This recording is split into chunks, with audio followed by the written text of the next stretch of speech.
Mummy जी मैंने गाय का दूध निकाल दिया है, अब आपके लिए चाय बना दूं? ठीक है बहू रानी, जा बना दे। माँ। अरे बेटा शनि, इतने दिन बाद, पूरे 6 महीनों के बाद आया है तू यहाँ पे? हाँ माँ, वो ऑफिस के काम से बिजी रहता था इसलिए। अरे भाभी नमस्ते। नमस्ते देवर जी। कैसे हो भाभी? मैं तो बिल्कुल ठीक हूँ देवर जी।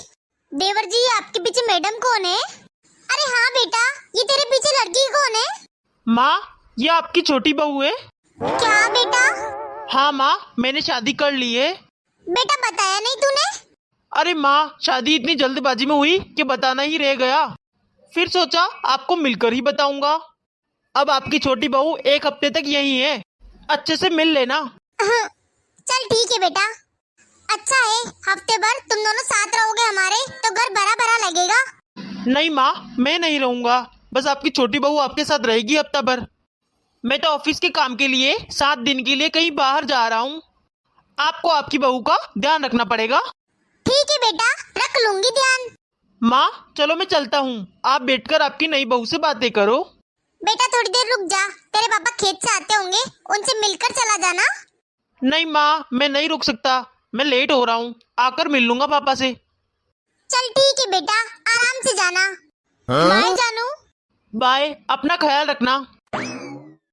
हेलो मम्मी जी, हेलो भाभी जी। राम राम छोटी बहू। छोटी बहू रानी, तुम और मम्मी जी बैठो, मैं तुम दोनों के लिए चाय बनाकर लाती हूँ। और प्लीज, मैं चाय वाई नहीं पीती, प्लीज मेरे लिए ग्रीन टी बनाकर लाइए। Green tea? ये क्या होता है छोटी बहू रानी? अरे छोटी बहू, यहाँ पर ग्रीन टी नहीं मिलती, यहाँ पर सिंपल चाय मिलती है, ये गाँव है। अरे ओ यस यस यस, ये गाँव है, यहाँ गाँव के लोग रहते हैं। यहाँ ग्रीन टी पीने तो दूर, लोगों ने देखी तक नहीं होगी। मुझे नहीं पीनी चाय, बहन जी टाइप भाभी, तुम लोग ही पियो। मम्मी जी आप तो मुझे ये बताओ, वेयर इज माई रूम? क्या क्या छोटी बहू रानी? अरे मेरा मतलब मेरा कमरा कहाँ है? उफ, ये गांव के लोग, यहाँ किसी को इंग्लिश भी समझ नहीं आती। आओ छोटी बहू, मैं बताती हूँ तुम्हें तुम्हारा कमरा। ये तुम्हारा कमरा है छोटी बहू रानी। ये क्या कब से लगा रखा है छोटी बहू रानी गाँव की तरह? मेरा नाम प्रीति है, प्रीति बोलो। ठीक है प्रीति, आज के बाद ये तुम्हारा कमरा है। वैसे तो ये कमरा मेरा है, लेकिन तुम आ रखी हो तो आज से तुम्हारा कमरा हो गया। हम लोग बाहर हॉल में सो जाएंगे। वो सब तो ठीक है, लेकिन इस रूम में एसी वैसी कुछ लगा नहीं रखा क्या? यहाँ कितनी गर्मी है। प्रीति ये गाँव है और यहाँ गाँव की ताजा हवा आती है, यहाँ एसी वैसी की जरूरत नहीं है। उस खिड़की से देखना तुम्हें कितनी ठंडी ठंडी हवा मिलेगी। पता नहीं कैसा गाँव और घर है ये, यहाँ मुझे 1 मिनट भी नहीं रहना। देखो प्रीति, देवर जी तुम्हें यहाँ पर हफ्ते भर के लिए छोड़कर गए हैं। अब यहाँ तुम परेशान रहो या आराम से रहो, तुम्हारी इच्छा। भले तुम्हें गर्मी लगे या सर्दी लगे, रहना तो तुम्हें इस छत के नीचे ही पड़ेगा, बिना कोई नखरे के। अच्छा, तुम मुझे सिखाओगी, यू गवार लेडी? ये शहर नहीं गाँव है, यहाँ पर गाँव के तौर तरीके से ही रहना पड़ेगा। यहाँ पर साड़ी पहननी पड़ती है, जींस टी शर्ट नहीं। गाँव की गवार औरत मुझसे तेज चलेगी। मम्मी जी मैं गाय को चारा डालकर आती हूँ। अरे ज्योति तुम, अरे यहाँ फोन में नेटवर्क नहीं आता, कोई वाईफाई भी नहीं है। वाईफाई क्या मतलब? यहाँ पर सब गवार ही है, किसी को कुछ भी नहीं पता। अरे तुम्हें फोन में टावर चाहिए ना, बाहर चलो मेरे साथ। मैं गाय को चारा डालने जा रही हूँ, बाहर अच्छा टावर आएगा तुम्हारे फोन में। क्या गाय के पास? ओह, तुम्हारे पास गाय भी है? हाँ हमारे गाय है। छोटी बहू ये यहाँ पर गाँव है, यहाँ पर थोड़े ढंग के कपड़े पहन ले। हाँ प्रीति, हम तुमसे कोई घर का काम तो करवा ही नहीं रहे, कम से कम कपड़े तो तुम ढंग के पहन लो। It's my style and my attitude, understand? और वैसे भी तुम गांव के गवार लोग मुझ जैसे पढ़े लिखे को बताओगे कि कैसे रहना चाहिए और कैसे नहीं। और मम्मी जी आप लोगों को क्या दिक्कत हो रही है मेरे कपड़ों से? मैं कैसे भी रहूं, कैसे भी कपड़े पहनूं, आप लोगों को उससे क्या? अरे छोटी बहू मेरे तो बहुत दिक्कतें हैं, वो तो तुझसे ठीक नहीं होगी, पर तेरी दिक्कत छोटी सी है, वो मैं मिनटों में ठीक कर दूंगी। क्या मतलब? कुछ नहीं, 2 मिनट रुक, सब पता चल जाएगा। बड़ी बहू जरा इस छोटी बहू को बता, कौन ज्यादा पढ़ी लिखी है, कौन अनपढ़ है, कौन गवार है? ये गवार क्या बताएगी मुझे? बड़ी बहू बता बता, आज तुझे पूरी छूट है। ठीक है मम्मी जी।